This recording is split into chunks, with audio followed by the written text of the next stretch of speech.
పెళ్ళైనా పండగైనా వేడుక ఏదైనా పట్టుచీరల ప్రత్యేక వేదిక వారాహి సిల్క్స్. సాంప్రదాయానికి సౌందర్యానికి వారధి.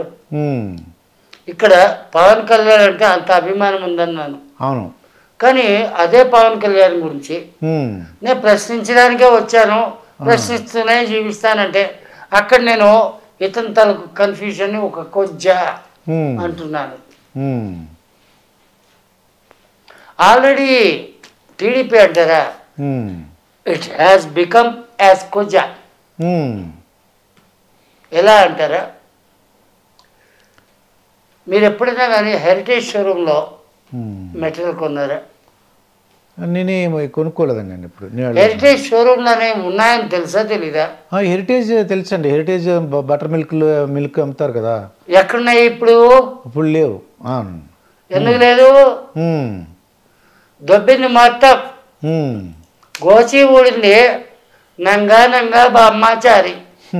ఏమన్నా నంగా నంగా బామాచారి, బ్రహ్మచారి, బ్రహ్మచారి. నంగా నంగా బ్రహ్మచారి అంటే వాడు కూడా సన్యాసే. అట్లాంటి పరిస్థితిలో వాడిని చూసి ఎవడయ్యా ఓటేసేది? పప్పు వచ్చినా ఏం కాదు, వాడి అబ్బని వచ్చినా కూడా ఏం కాదు. మరి లోకేష్ పాదయాత్ర చేస్తున్నాడు అండి. చెప్పింది నీకు అదే. పప్పు అంటే ఎవరు? పప్పు అంటే లోకేషే. లోకేష్ వచ్చినా ఏం కాదు, వాడు అబ్బే వచ్చినా ఏం కాదు అంటే చంద్రబాబు నాయుడు వచ్చినా ఏం కాదు. అయిపోయా, శకం ముగిసిపోయా. మరి లోకేష్ పాదయాత్ర చేస్తున్నాడు, 400 కిలోమీటర్లు చేస్తున్నాడు. సరే, అయితే ఇప్పుడు నన్ను ఏం చేయమంటారు? నేను కూడా ఆయనకు పాదాలు వస్తానా? అంటే ఆయన అది సీఎం అయిపోతారు, లేకపోతే తెలుగుదేశం పార్టీ వచ్చేస్తుంది. ఇదంతా కూడా ఏంటి, మీరంతా చేసేటువంటి ఒక ప్రచారం. మీరంతా అంటే ఎవరు? మీడియా. మీడియా అంటే ఏంటో తెలుసా? నేను కూడా మీడియాలో ఒక 35 సంవత్సరాలు దరిదాపుడు పనిచేసిన వాడు. మీడియా అంటే just it is a brokerizing business. ఏమన్నారు? అదే మళ్ళీ పక్క మాట్లాడుతున్నా. ఎడిటింగ్ చేస్తే మాత్రం ఒకడోడికి పగిలిపోతాయి. బ్రోకరేజ్. నువ్వు ఏ ఛానల్కి అమ్ముడిపోయినావు? నువ్వు అమ్ముడిపోయినావు యాజ్ ఎ స్టాఫ్. నీ ఛానల్ ఏ పార్టీకి అమ్ముడిపోతే ఆ పార్టీకి అమ్ముడిపోతాయి యాజ్ ఎ బ్రోకర్.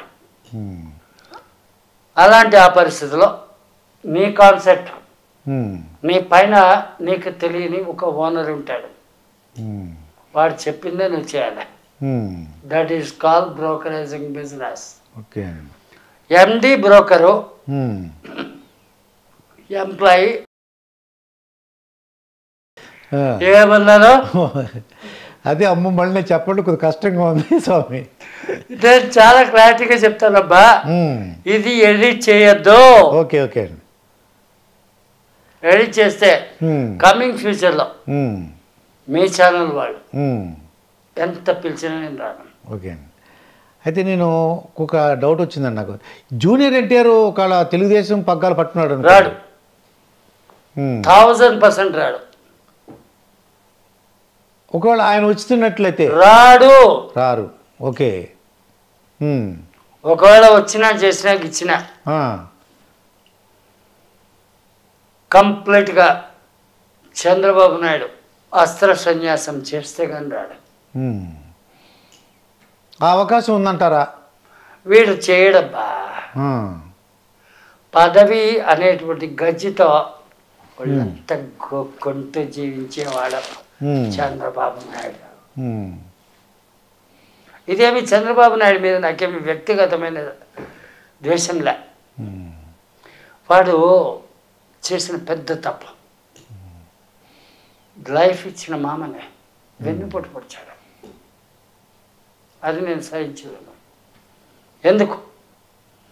నేను కూడా సీనియర్ ఎన్టీఆర్కే చెప్పలేను నేను. అంత వీరాభిమాని. ఎన్టీ రామారావుని అంత ఘోరంగా వైస్రాయ్ హోటల్లో అందరి చేశారు చెప్పులతో కొట్టించినటువంటి చంద్రబాబు నాయుడు ఈ స్థానాన్ని సాధించలేడు, గెలవలేడు. ఈ మధ్యకాలంలో కొన్ని ఛానల్స్లో ఆయన ఇచ్చిన ఇంటర్వ్యూలో ఆ మనవడితోటి ఆడుకుంటాను, నాకు ఈ రాజకీయాలు అవసరం, అది చేశాడంటే కనీసం వాడి మర్యాద కాపాడబడుతుంది. ఇది కూడా ఎయిటింగ్ చేయొద్దా? వాడు అన్నానంటే దిగజారిన వాడిని ఎవడైనా వాడనే అంటాడయ్యా, తప్పేలేదు, వెనక్కి తగ్గేదేలే. ఏ నా సంగతి అంటావా? బతుకంటే ఆశ లేదు, ప్రాణం పోతుందన్న భయం లేదు. నా ప్రాణం పోతుందని కష్టం అంటే మీ ఛానల్ ముఖ్యంగానే చెప్తున్నా, నన్ను చంపేదాన్ని నలుగురు వస్తే నలుగురిని చంపి కానీ నేను చావను. What you got understood. ఇప్పుడు ఇంకోటి ఏమంటారంటే జగన్కి ఈ అనుకూల పరిస్థితులు లేవని కొంతమంది అంటున్నారండి. అంటే మీరు కూడా అంటే ₹100 బ్రాండ్కే ఓకే అంటారా? ఓకే కాదు, నేను కొంతమంది నాకు తెలియదే. మీరు తాగుమోత అయితే ₹100 బ్రాండ్కి ఓకే అనండి. అది ఏదో ఉంటుంది, చీప్ లిక్కర్ వస్తుంది ఇక ₹100. ఇప్పుడు రావట్లేదే. ఇప్పుడు రావట్లేదండి, కొద్ది పెరిగింది, రేట్లు పెరిగినాయి, రావట్లేదే. ఎందుకో జగన్మోహన్ రెడ్డి ఏం చెప్పాడు? మద్యం రేట్లు పెంచుతాను, దాన్ని తగ్గింపు చేస్తానని చెప్పాడు. మీరు జర్నలిస్ట్గా ఎంతకాలం బతుకుతున్నారో నాకు తెలియదు, నాకైతే మాత్రం క్లారిటీ ఉంది. జర్నలిస్ట్గా అన్నా అఘోరీగా అన్నా I'm observing all the things in right manner. Okay, మద్యపాన నిషేధం నేను చేస్తున్నాను, బట్ ఇన్ రైట్ నౌ కాదు, టైం టు టైం జరుగుతుంది, పార్షియల్గా జరుగుతుంది అన్నాడు. ఎవరు? జగన్మోహన్ రెడ్డి. అవునండి. ఇప్పుడు జూనియర్ ఎన్టీఆర్కి ఆస్కార్ అవార్డు వస్తుందని మీరు చెప్పారండి. అవునండి, వచ్చింది కదా. అది పాటకు కదా, జూనియర్ ఎన్టీఆర్కి రాలేదండి.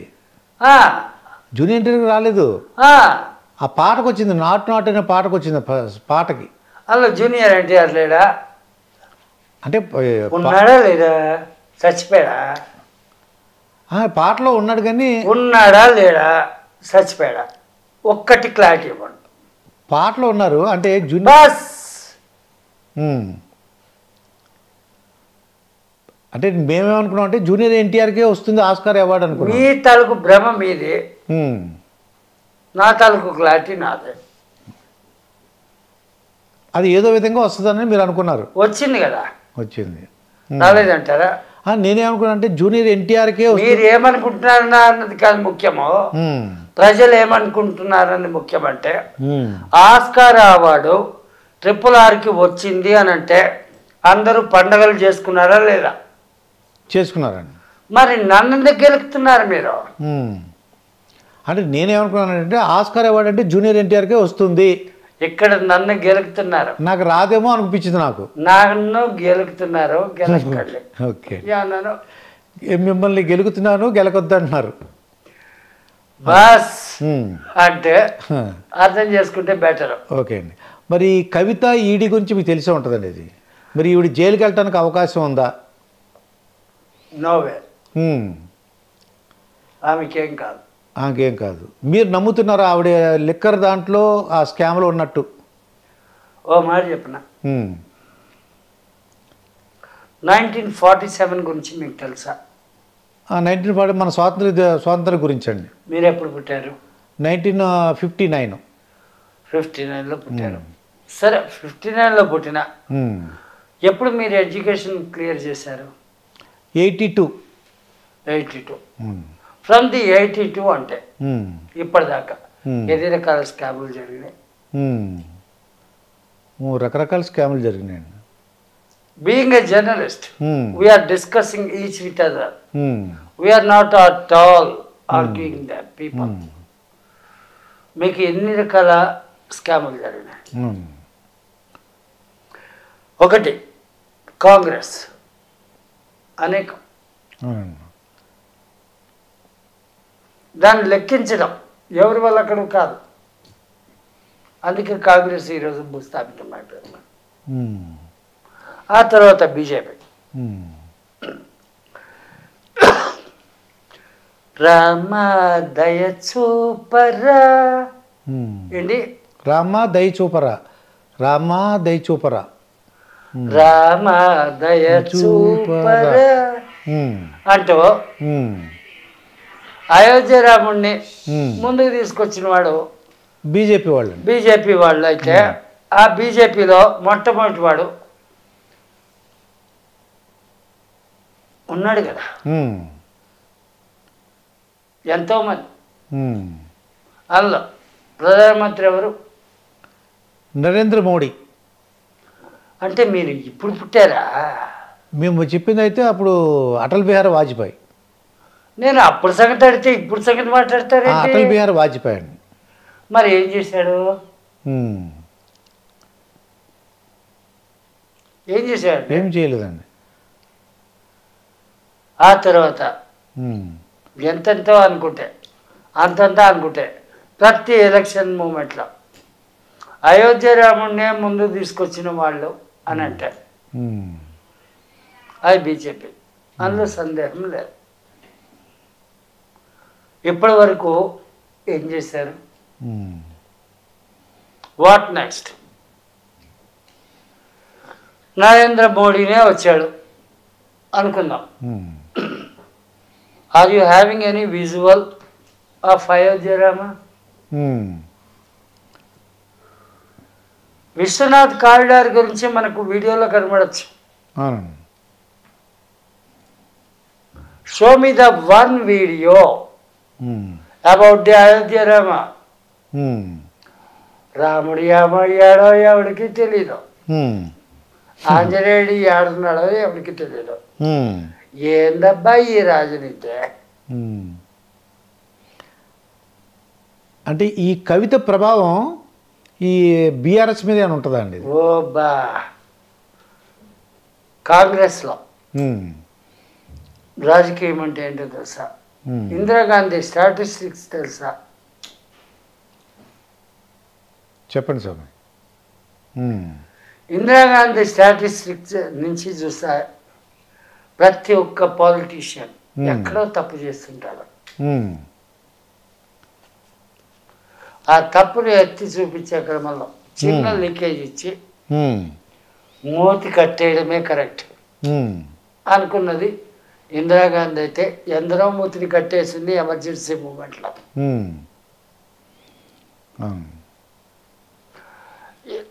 లేటెస్ట్ అనుకుంటే నవ్వుతున్నానబ్బా. అవునండి, బీఆర్ఎస్కి ఎఫెక్ట్ ఉంటుందా అని మేము లేటెస్ట్ అనుకుంటున్నాను. నరేంద్ర మోడీ కూడా. అయితే ఈ కవిత గురించి మనం మాట్లాడుకుంటున్నాం కదా, ఈ కవితని వలన కేసీఆర్కి ఇబ్బంది పడతారా అనే ఒక మీ అభిప్రాయం ఏంటండి? ఏమీ కాదు, కేసీఆర్కి ఏం కాదు, కవితకి ఏం కాదు. వీళ్ళు కరెక్ట్గా లేవనెత్తాలి అంటే వాజ్పేయి మూమెంట్లో చక్ర కుంభకోణం ఏమైంది? మళ్ళీ కనపడలేదు అది. వాజ్పేయి మూమెంట్లో చక్ర కుంభకోణం ఏమైంది? Connected with the Pakistan.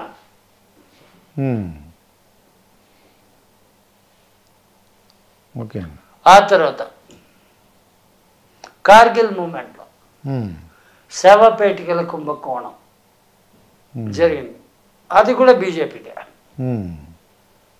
Just observe చేస్తే అర్థమవుతుంది. Each and every party, each and every politician, in my view,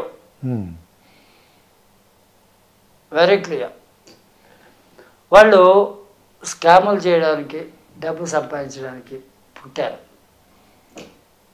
ప్రజలకు సేవ చేయడానికి ఏ పార్టీ కూడా లేదు. ఇది క్లారిటీ. వ్యక్తులు ఎవరైతే వస్తారో వాళ్ళని మాత్రమే నమ్మండి అంటే ఎవరినయ్యా నమ్మాలా?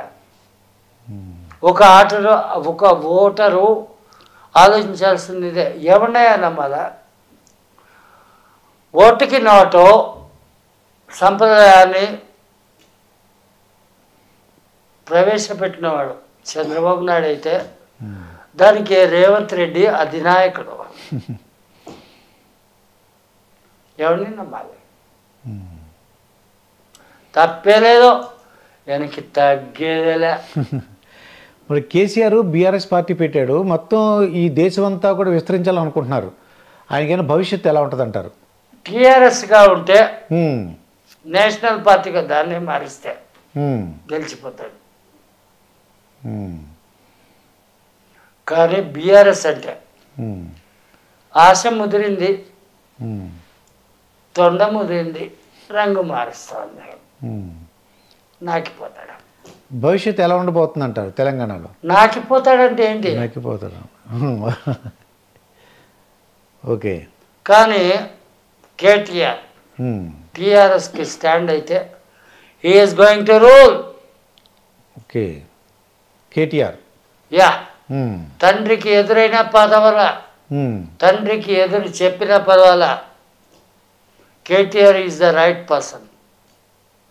KCR is not at all right person if he is following BRS. ఆడున్నదేంటి?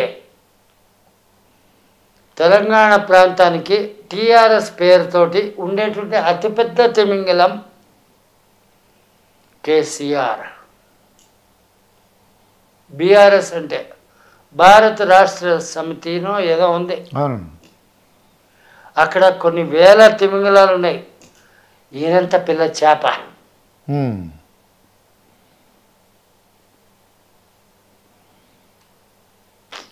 నేను దేనికి భయపడినబ్బా, నేను ఇలాగే మాట్లాడతాను, నేను ఇంతే. ఓకే. ఇప్పుడు రీసెంట్గా మీరు వినే ఉంటారండి, ఇదేంటంటే మోహన్ బాబుకి ఇద్దరు పిల్లలు, ఇద్దరు అబ్బాయిలు, వాళ్ళిద్దరు ఆస్తి గొడవలు వచ్చినాయి. దీనిపై మీ అభిప్రాయం ఏంటండి? మీకు ఒక మంచి మాట చెప్పనా? చెప్పండి. నాకు కూడా ఇద్దరు పెళ్ళాలు. ఏమన్నారు? ఇద్దరు పెళ్ళాలు. నేను కూడా ఇద్దరు పెళ్ళాలు, ముద్దులు మొగుడే. ఒక పెళ్ళాన్ని చచ్చిపోయింది, ఇంకో పెళ్ళాన్ని చేసుకున్నాను. ఆ మొదటి పెళ్ళం వల్ల నేను సుఖపడిందిలే, రెండో పెళ్ళం వల్ల కూడా సుఖపడిందిలే. ఇద్దరికి కూడా బిడ్డలు ఉన్నారబ్బా. నన్ను సాధించిన ఇది కూడా ఎయిట్ చేద్దాం. నా కూతురు చెన్నైలో ఇచ్చాను, నా అల్లుడు IBM ఏదో అంటారు, నా బొంద పెట్టినటువంటి కంపెనీ, నాకు అవన్నీ గుర్తుండవు. అందులో ఒక సాఫ్ట్వేర్ ఇంజనీర్, నెలకి ఒక 3 లక్షలు 3.5 లక్షల కెపాసిటీ అంట, ఏదో ప్యాకేజ్. అదే పవన్ కళ్యాణ్ కట్టారుగా ప్యాకేజీ అండి, అట్లాంటి ప్యాకేజీ వీరుడు. వారి దగ్గరే నేను రూపాయి ఆశించాను, నా కూతుర్ని ఆశించాను. నా కొడుకు అనేవాడు ఇంకోడు ఉన్నాడు, వాడు రెండో పెళ్ళాన్ని పుట్టినాడు. వాడు NTV, ఇది కూడా ఎడిట్ చేయాల్సిన పనిలే. ఓకే.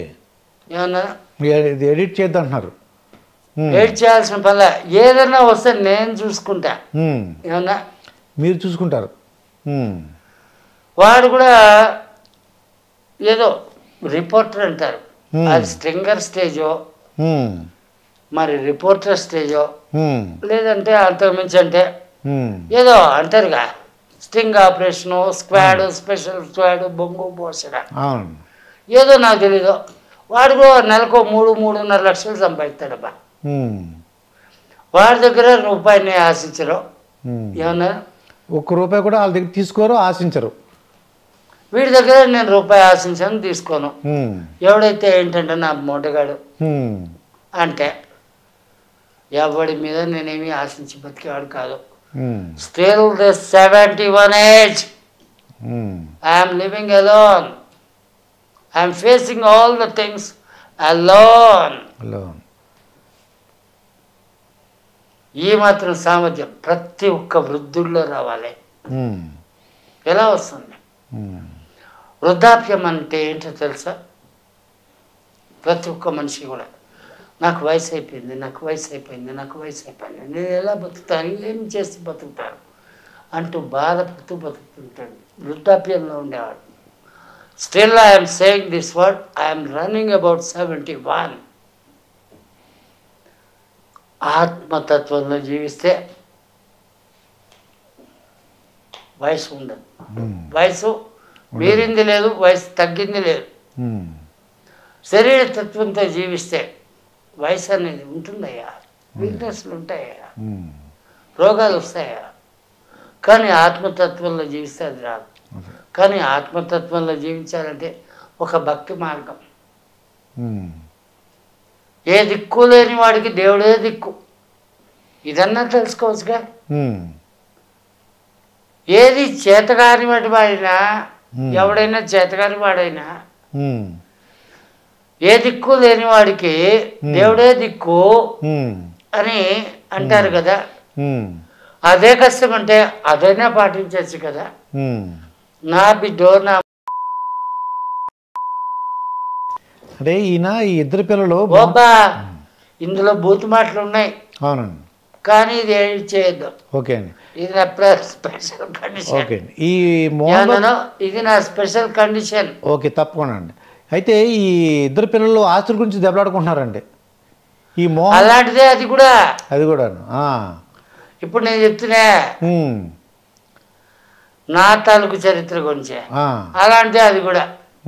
అప్పుడు కూడా మోహన్ బాబు తీసుకున్న నిర్ణయం ఏంటి, అయ్యా నాకు ఉన్నది ఇది, ఇందులో ఈ భాగము మీది, చెరి సగం, ఈ భాగం నా కూతుళ్ళది, ఓకే, ఈ భాగం నాది, నా పెళ్ళంది. క్లెవర్, మంచోడు. అది మోహన్ బాబు మంచోడు, తెలివైనవాడు. ఆ సిస్టమ్ని మోహన్ బాబు జీవితకాలం బతికి ఉన్నంతకాలం పాటిస్తే సినిమా ఇండస్ట్రీకైనా ఏమైనా చేయగలుగుతాడు. అయితే మరి మనకి కేంద్ర ప్రభుత్వంలో అంటే కేంద్రంలో ఇప్పుడు ప్రస్తుతం అయితే బీజేపీ ఉందండి. రాబోయేలో ఏ పార్టీ రావడానికి అవకాశం ఉంది అధికారంలోకి? బీజేపీనే వస్తుంది. బీజేపీ వస్తుంది. నరేంద్ర మోడీ ఉన్నంతకాలం బీజేపీని. నరేంద్ర మోడీ కంటిన్యూ అవడానికి అవకాశం ఉందండి. అవుతాడు అంటిల్ హిస్ లైఫ్ ఎండ్. మీకు నచ్చిన పొలిటీషియన్ ఎవరో పేరు చెప్పండి. నచ్చిన పొలిటీషియన్ అంటే పూర్వం కానీ ఎన్టీ రామారావు. ఇప్పుడు ఫస్ట్. ఓకే. సెకండ్ కాంగ్రెస్లో అంటే వైఎస్ఆర్. వైఎస్ఆర్ అంటే జగన్మోహన్ రెడ్డి. రాజశేఖర్ రెడ్డి. ఓ, రాజశేఖర్ రెడ్డి. ఓకే. మరి సమాజంలో కొన్ని అరాచకాలు జరుగుతున్నాయండి. దీనికి బాధ్యత ఎవరిదంటారు? ఎవరైతే అరాచకాలకు గురవుతున్నారో వాళ్ళదే. ఫర్ ఎగ్జాంపుల్ రౌడీ అనేటువంటి వాడు, అంటే రౌడీ షీటర్స్ గురించి మాట్లాడుతున్నాను. ఒక్కడే ఉంటాడండి. సమాజంలో ఉండే మనుషులు 100 మంది ఉంటారండి. ఏది ఆ క్రైమ్ జరిగేటప్పుడు 100 మంది తిరగబడితే ఒక రౌడీ షీటర్ని చంపడం పెద్ద కష్టమా? కష్టమేం కాదు అది, కానీ తిరగబడడానికి ధైర్యం ఉండదు వాళ్ళకి. అందుకే అంటున్నాను, సమాజందే తప్పు, ఈ మనుషులదే తప్పు, రౌడీ షీటర్లది తప్పు కాదు. వైఎస్ జగన్ పార్టీకి లేదంటే ఆ ప్రభుత్వానికి ఎన్ని మార్కులు వేస్తారు మీరు? 100 మార్కులు అనుకోండి. 100 కాదండి. ఇప్పుడు జగన్ ఆపరేట్ చేస్తున్నటువంటి విధి విధానాల ప్రకారంగా అంటే ఖచ్చితంగా చెప్తాను, 100కి 95% వానికే మార్కులు వేస్తాను. ఎందుకు అడిగిన తప్పేముంది? ఎందుకండి అన్ని మార్కులని? ఫస్ట్ ఆఫ్ ఆల్ ఒక మిడిల్ క్లాస్ మ్యాన్గా ఆలోచించండి. మీరు ఎప్పుడన్నా రేషన్ కార్డు తీసుకుని రేషన్ షాప్కి వెళ్ళారా? నా చిన్నప్పుడు వెళ్ళానండి. వెళ్ళాను. అప్పుడు పరిస్థితి ఏంటి, ఎలా ఉండింది? చాలా ఒక దారుణమైన పరిస్థితి. అప్పుడు కొద్దిగా ఆ రేషన్ బియ్యం తీసుకుని వండుకోవడం అన్నీ చేసుకునేవాళ్ళం మేము. కదా ఆ, ఇప్పుడు అదే రేషన్ బియ్యం కావచ్చు, పప్పు కావచ్చు, ధాన్యం కావచ్చు, నూనె కావచ్చు, ప్రతి ఒక్కటి ఉమ్, కిరాణా షాప్ ఉమ్, సామాన్లు వస్తున్నాయా లేదా ఉమ్. ఇంటి ముందరకి. ఇంటికి ముందుగా ఉంది వెహికల్తో. అవును. అది గొప్ప అచీవ్మెంట్ కదా. ఉమ్, వాళ్ళ నాయన డాక్టర్ ఉమ్, కాబట్టి 108 ఉమ్, అన్నది పెట్టాడు. ఉమ్. ఇప్పటికీ still it is running that. Okay. ఉమ్, ఆ తర్వాత ఉమ్, ఆయన తాలూకు అనేకమైనటువంటి ఉమ్, లక్ష్యాలు ఆ జెండాలనే పెట్టాడుగా. ఉమ్, నవరత్నాలు అండి ఉమ్. ఆ జెండాలో పెట్టాడుగా. అవునండి. అందులో ఉన్న ప్రతి ఒక్క దాన్ని కూడా సాధ్యమైనంత వరకు తన శక్తి మేరకు ఉమ్, పూర్తి చేయడానికే ప్రయత్నిస్తున్నాడుగా. ఉమ్, he is a real right person to lead the um, post of CM. ఉమ్. ఇంకోటి ఏంటంటే ఆంధ్రప్రదేశ్కి 3 రాజధానులు చెప్తున్నారండి. ఒకప్పుడు సెపరేట్ ఆంధ్ర ఉద్యమం అన్నది ఏర్పడితే చెన్నై, ఉమ్, తమిళనాడు, అప్పట్లో అంతా కూడా సౌత్ ఇండియాలో ఒక యూనిట్ కింద ఉమ్, తమిళనాడు ఆంధ్ర రెండు కూడా ఏకీకృతంగా ఉండేది. అప్పుడు పొట్టి శ్రీరాములు ఉమ్, ప్రాంతీయ అభిమానంతో ప్రాంతీయ తత్వంతో సెపరేట్ ఆంధ్ర అన్నాడు. మరి చేశాడు. 41 రోజులో ఉమ్. నిరాహార దీక్ష చేశాడు. పొట్టి శ్రీరాములు అండి. చచ్చిపోయాడు పిచ్చోడు. ఉమ్, ఉమ్, ఏం సాధించాడు? ఉమ్, హిస్టరీలో ఒక లైన్ ఉమ్, ఉంటే ఉండొచ్చేమో. ఉమ్, ఆయనకు కానీ ఆయన తలకు వారసులకు కానీ ఉమ్, ఏమైనా ఉందా చరిత్ర? ఉమ్, ఉంటే చెప్పండి బా, చేతులు కట్టుకుని వింటాను. ఉమ్, అది అక్కడికి జరిగింది. ఇదంతా ఎందుకు నేను చెప్తున్నానంటే, ఉమ్, నేను ఆంధ్రావాడు కాదు, ఉమ్, తెలంగాణ కూడా కాదు. I migrated from the Tamil Nadu. ఉమ్. అంతర్లీనంగా తమిళనాడు మీద నాకు అభిమానం ఉందని నువ్వు అనుకోవద్దు. ఉమ్. ఏమన్నాను? అది తమిళనాడు మీద అభిమానం ఏం లేదు, దాంట్లో నుంచి వెడగొట్టిస్తున్నారు. దాని నుంచి బయటకు వచ్చామబ్బా. వచ్చారు. మా నాయన ఎప్పుడో వచ్చేసాడు. ఉమ్, నేను పుట్టింది పెరిగింది విజయవాడ, ఉమ్. రౌడీ బజార్. ఏమిటి రౌడీ బజార్. ఉమ్, అర్థం కదా. ఉమ్. అర్థమైందండి. ఉమ్, ఆ పిచ్చోడు ఎవడో, ఆయన పిచ్చోడు అంటే పిచ్చోడు ఎవడో అన్నానంటే తప్పేంలే. ఉమ్, నాకు గుర్తురాలేదు కాబట్టి అంటున్నా. ఉమ్. రామ్ గోపాల్ వర్మ అన్నది గుర్తొచ్చింది. అది ఆ తర్వాత ఇది కూడా ఎయిట్ చేయాల్సిన పని ఏం లే. రామ్ గోపాల్ వర్మ పిచ్చోడు అంటే మేము ఒప్పుకుంటామండి. మేము కూడా డబల్ పిచ్చోడు, అన్న మీద చాలా పెద్ద పిచ్చోడు. ఉమ్, రౌడీ రాజ్యం అని చెప్పి తీశాడు. అవును. అదే బెజవాడ రౌడీ రాజ్యము ఏదో తీశాడు. ఉమ్, నేను అయితే ఆ సినిమా చూడలే. ఉమ్. అందులో పుట్టినవాడిని నేను. అది ఆ తర్వాత నా బతుకు తలకిందులైతే ఉమ్, ఆ తలకిందులైన క్రమంలో బీహార్కి పోయినబ్బా. ఉమ్. ఎప్పుడో సంగతి. అది అయితే ఈ 3 రాజధానుల గురించి మనం పూర్తిగా చెప్పేది వినండి. ఆ, ఇదంతా వింటే కానీ మీకు ఏది అర్థం కాదు. ఉమ్, బీహార్కి పోయాను. ఆ రోజుల్లో బీహార్ అంటే ఏంటో మీకు తెలియదు. ఉమ్. ఇప్పుడు బీహార్ అంటే ఏంటో కూడా మీకు తెలియదు. తెలియదండి. రౌడీయిజం లేకపోతే ఏది సాధ్యం కాదు. అక్కడ అక్కడ కూడా ఉమ్, రౌడీయం చేస్తూ రాజకీయం చేస్తూ ఉమ్, వ్యాపారం చేస్తూ బతికినోడే. ఉమ్. No case no system. Okay. ఇది కనుక ఛాలెంజింగ్గా తీసుకుంటే ఉమ్, ఏ గవర్నమెంట్కైనా సరే ఉమ్, చీటీ కేసి ఛాలెంజ్ చేస్తున్నా. ఉమ్, ఒక్క కేసు నిరూపించండి. ఉమ్. మీ తాలూకు ఛానల్ ముఖంగా నేను ఛాలెంజ్ చేస్తున్నాను, నిరూపించండి.